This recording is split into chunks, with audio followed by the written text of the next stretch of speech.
Hi, good evening. Welcome to Talking With. I'm your host, Yale Cohn. Stories in the newspapers here in Iowa City and across the nation about drug arrests are something which is no stranger to any of us. However, it's rare that we read about a 64-year-old college teacher being arrested. That's what happened here in Iowa City just over a month ago.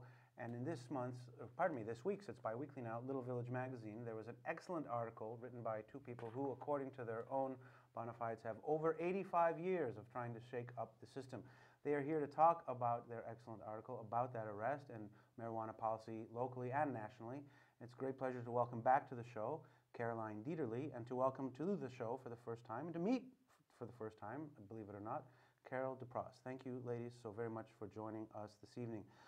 Before we get started, and I obviously do want to talk about your article and a lot of the issues you raised in there, and you know, if people watching this want to find out, what happened, this and that, it would not at all be difficult for them to find out who this person was and read about this case.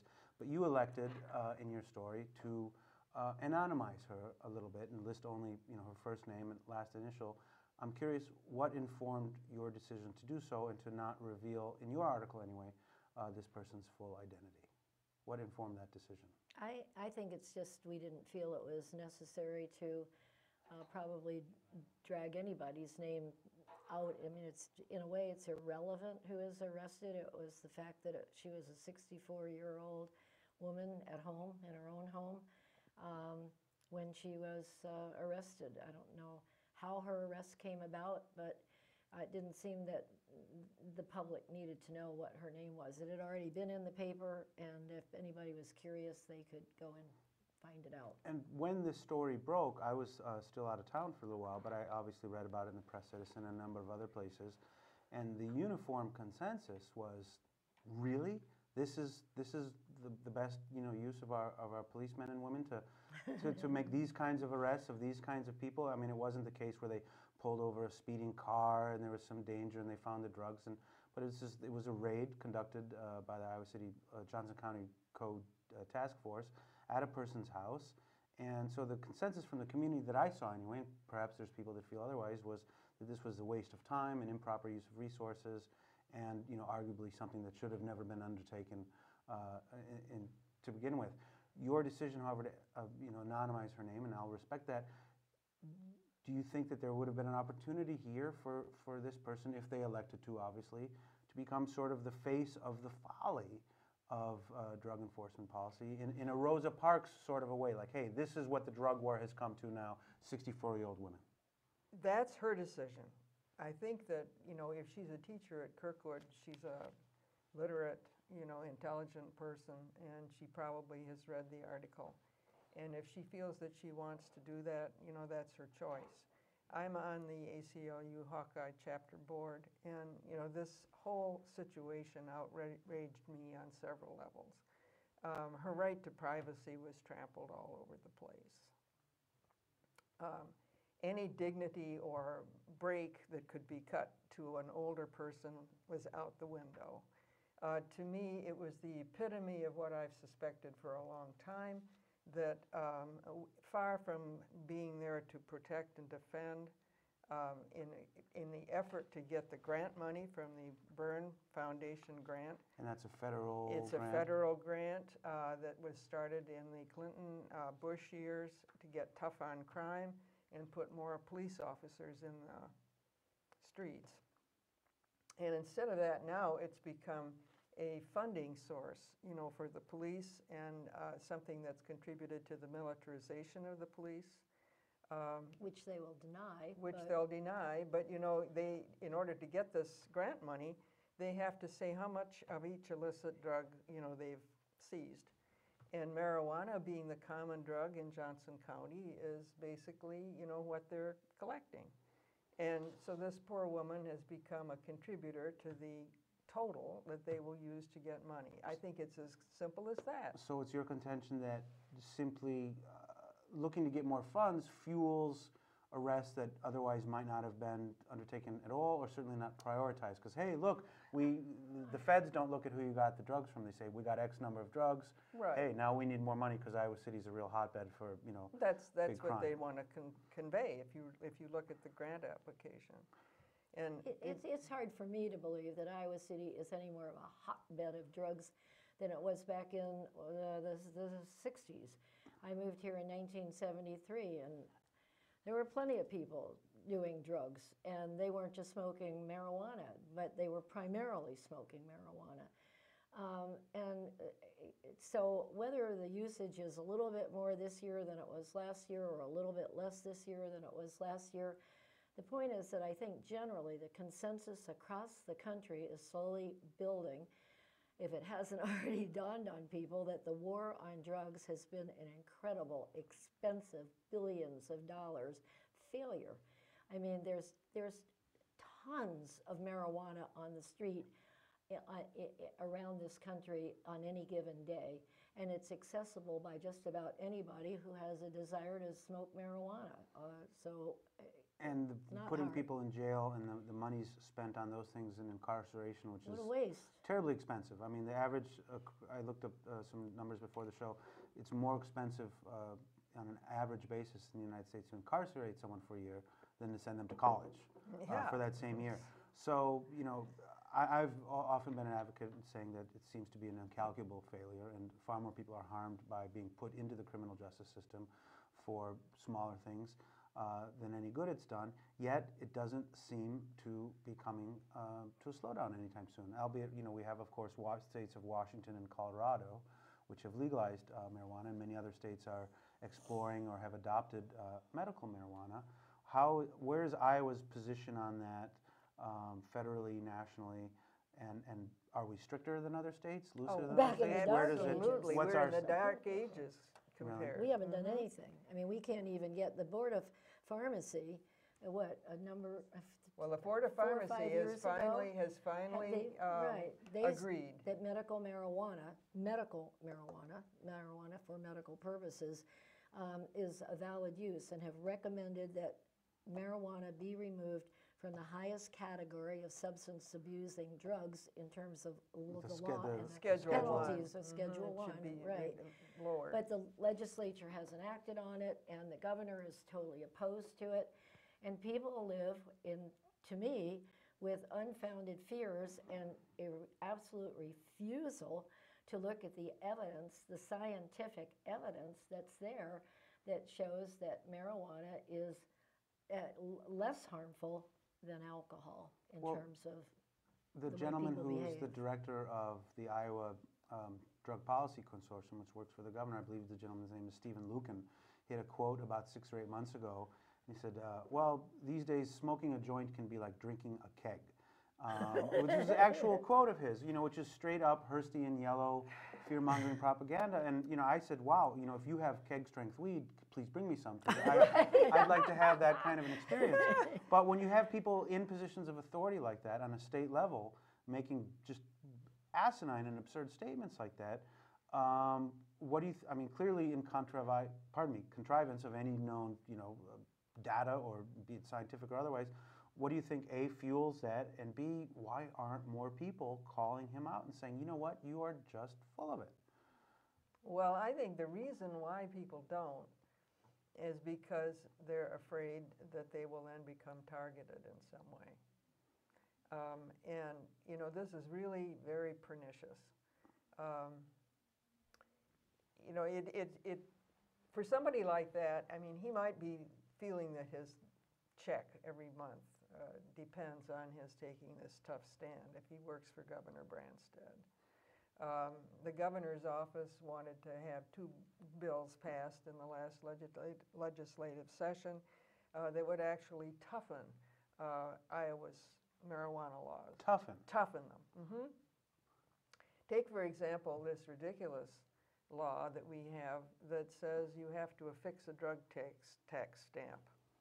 If you have over a certain No, amount. any. 1 flake, you have got to have, you know. Which, can I go into? If you have 3 plants, you have to have a stamp on every plant. Can I go in and apply for one of these without being uniformly arrested or then investigated? Nobody wants to apply for these stamps. But they do exist. Oh, yes. Okay. And, and they've existed for I don't several know where years. you get one, but And they you can look it exist. up, but I mean, the number of people who've ever applied for it is so minute. I mean, what, 10 or less? Isn't that though? And now, wait a minute. But if you don't have one of these, when you're arrested, it's a Class D felony. Which So is an extra charge on top of the possession. exactly, yes. And this means, that when you go to jail and you're charged with this failure to affix a drug stamp, you're labeled a felon. And people don't want to be labeled felons because who wants felons walking around the street? That's the case with this 64-year-old woman, Donna S., who was arrested because of the charges that were initially filed against her, and I do not know whether any of those charges have been dropped or whether anything has been negotiated, but those charges cause her, if she were found guilty, to be a felon under the laws of Iowa. Now, I mean, I just think you have to be a pretty unfeeling person to think that a 64-year-old woman sitting in her own house smoking a joint or a bowl or whatever she's smoking is somehow a threat to society like we tend to think of when you use the word felon. It has an ominous sound to it. So she's not going to be a bad example on the other women in her knitting circle because of her abhorrent behavior and stuff like that. Or maybe her volleyball group or whatever she does. When I hear, though, about the mandate requiring drug tax stamps for, as Caroline says, any amount, isn't that akin to telling somebody who buys a case of beer they have to have a liquor license? It just seems like pure cruel and unusual to have this extra on top of another way. And is that also something which then, besides the additional felony charges, is there a fiscal charge? Is that another way to profit, to generate income through vis-a-vis the war on drugs? Well, I don't know. I suppose if you talk about how many arrests were made and what charges were made, this is something that John Neff noted in his statistics, that the bookings were somewhat less than the charges. And that's here at the Johnson County Jail. Because people like this poor woman are not simply charged with possession, they're charged with the drug tax stamp and possession of a controlled substance and, all these things. And then, of course, you can hope that her lawyer will, plea some of these away. But when the initial booking is made, those charges are all put in there, and that can figure into statistics. But the drug tax stamp is particularly irritating because you think that anything that the state requires a license for, ought to de facto be legal, wouldn't you? A logical person would think so, but it seems like logic is often absent in these. That's the true. point I was trying to say before about the illogical nature of people who just will rail on about marijuana, much less any other drug, but we're particularly interested in the legalization of marijuana, just because there is so much valid evidence that it is not harmful for people, it doesn't lead to further addictions, it doesn't cause people to jump out of windows, it doesn't cause them to beat up their neighbors, to pull knives. Nobody's ever died of an overdose. Nobody's ever died of an overdose.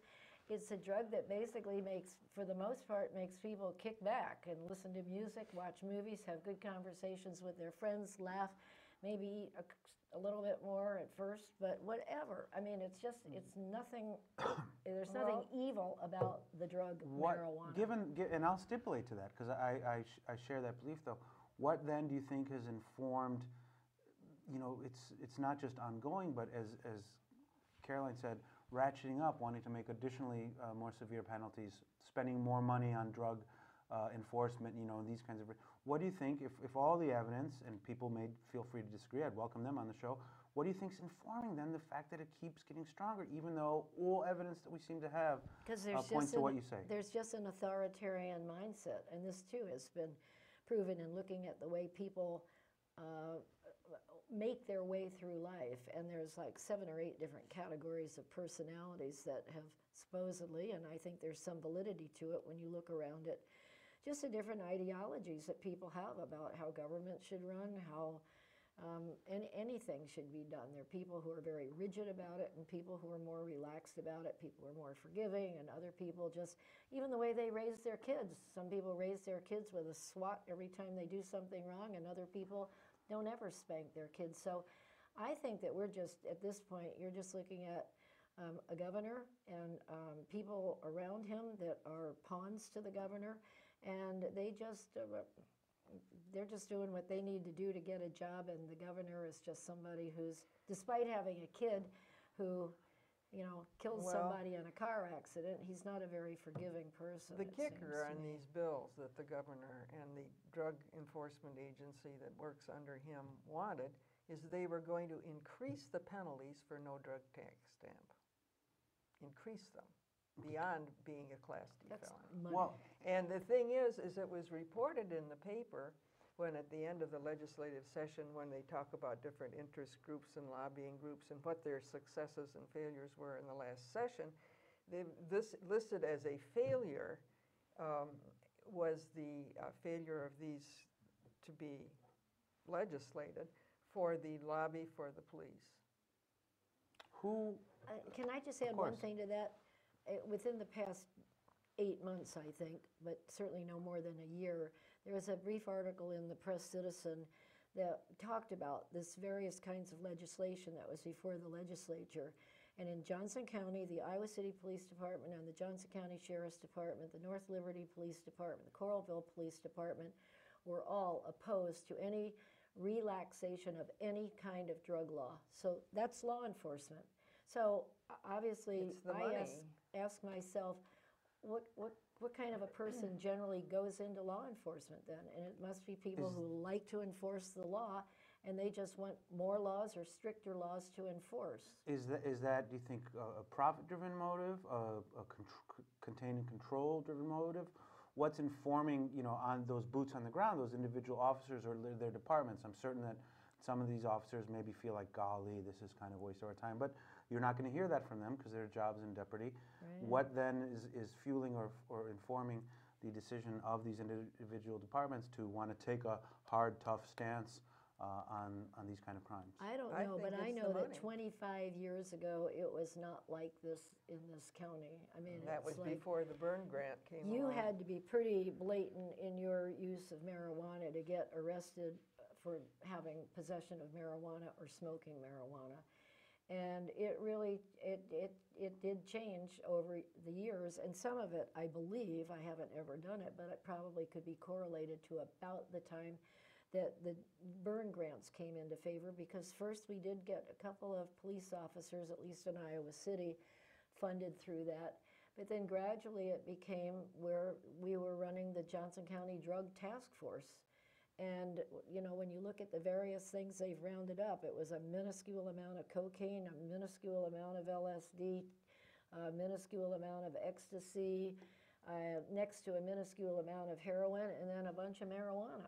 37.5 pounds. Yeah, and when in the story that you wrote about specifically in your paper, they listed by the grams, which is kind of an interesting choice because nobody, I suppose, I don't know, nobody maybe they do, they don't buy drugs in that, but it just sounds a lot more pernicious, like 42 grams. Oh, yes, it's terrible. It sounds like a lot, which is a little more than, what is that, an ounce and a half? 28 grams to the ounce. Yeah, so it's an ounce and a half, which is a fair amount of weed, but this is not a cartel that was being run out of this woman's, room. So, but I joked online, I says, why don't they just limit the, decrease things? Say she had 6 billion, micrograms of marijuana, make it really sound horrifying. Right. But so any moves towards legalization or even adoption of a medical marijuana policy would, of course, come from the state. That's not something that can be, Iowa City can't issue a fiat saying we're going to decriminalize it. And it sounds from like what you've said that the individual departments are against that. But is there any room from, or rather any sway that the city councils in these towns could have to say to the police, let's focus on this, let's, don't ignore things, but, you don't have to prioritize it. Is there any room? I'd like to talk a little bit about Eureka Springs, Arkansas. Now, if anybody's familiar with national politics, they know that Arkansas is basically a red state. And in Eureka Springs, a population of about 3,000 people about 6 years ago, had an issue on the ballot in which something overwhelmingly, 69 or 70% of the people going to the polls decriminalized marijuana in this little town of Eureka Springs, Arizona. That's happened in Lansing, it's happened in Michigan, it's happened in Flint, Michigan, it's happened in Ann Arbor, Michigan, it's happened in Portland, Maine, it's happened all over. It's happened in D.C. Lots of states have medical marijuana laws, lots of states have cities that have decriminalized it. Colorado and Washington State have flat out legalized marijuana with certain kinds of restrictions to it. But I mean, it's just the mayor of Lansing, Michigan, where this year they just passed their decriminalization law with a 62% vote of the population. And Lansing, Michigan is the capital city of Michigan. He said that the public is way ahead of the elected officials on this issue. I think that's true in Iowa, too. How are any number of the towns, which you just listed there, which some of them are fairly progressive, but nowhere as much as Iowa City at least likes to believe that it is. Right. I can't say if it still is anymore. How is Iowa City so far behind the trend here? Has there been organized movements to approach the council, to approach the various law enforcement agencies themselves? What if any, action has there been besides, letters to the editor, pieces like yours in Little Village? Joe Bolcom has repeatedly tried to get a bill through the legislature for medical marijuana in Iowa, and he's planning to do it again. So people who listen to this broadcast, if they sympathize with the view that Iowa should move ahead on this, should let Joe Bolcom know that they appreciate, what he's doing, and would be willing to write to other members of the legislature to try to get something passed. But I think that when you hear or when you read the reports in the paper, it usually is a case of other legislators being worried that they won't be reelected if they, show public support Because there'd for be some marijuana. ad from their opponent saying so-and-so Yeah, wants drugs in your schools and no one's informed, and that's what they remember. That kind of thing. And they're afraid that they're afraid. They're afraid to vote, in a sensible way. And so, the people have got to lead the leaders instead of the other way around. When it comes to advocacy for an issue at least like this, and we are seeing wellsprings of support for either decriminalization or medical across the country, people of your, I'll say this as delicately as possible, your demographic, people of your positions might not be the first folks people would expect to see coming out in front of an issue like this. What has led you two to come to this place, and what's the response been versus if it was, say, a couple of college kids in dreads with a Bob Marley shirt? No, here we have two very well-respected and esteemed members of the community who've been engaged in things for quite some time, but maybe not the first people to think about when they think, hey, these are some marijuana advocates. What's that experience been like? The thing is that if you just look at life experience as you get older, you begin to realize, what was worth getting excited about and what is foolish. And you also look at what your background is and what your interests are.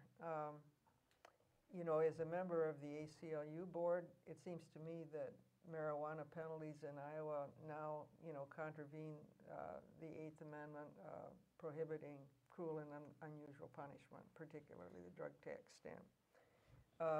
I am trained in college long ago. I have a very out-of-date degree in botany, but botany's been my interest all my life. And, to me, it's a plant that is a very interesting plant that is being shortchanged here. If you look at all of the history of it and the uses people have put to it and how much worldwide use it has, you get the perspective, as a botanist, that there has to be more to it than, what people are letting people believe here in the United States. And that's why, this Botany of Desire book is so important, and why the YouTube lecture by Michael Pollan to the University of Berkeley is so important, because it backs up what I thought for a long time was ridiculous. If you look at the sanctioned research that there is, such as there is, and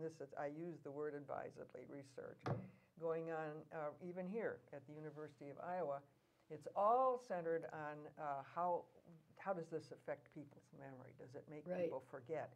And my God, that's why people smoke it. They want to forget. But could I okay? just say too, the reason Please. I'm particularly interested is because of the number of lives it messes up. Oh, that's true. I mean, to me, this is the overriding issue, and it affects the minority communities across America in far heavier numbers than Yep. it does the white communities.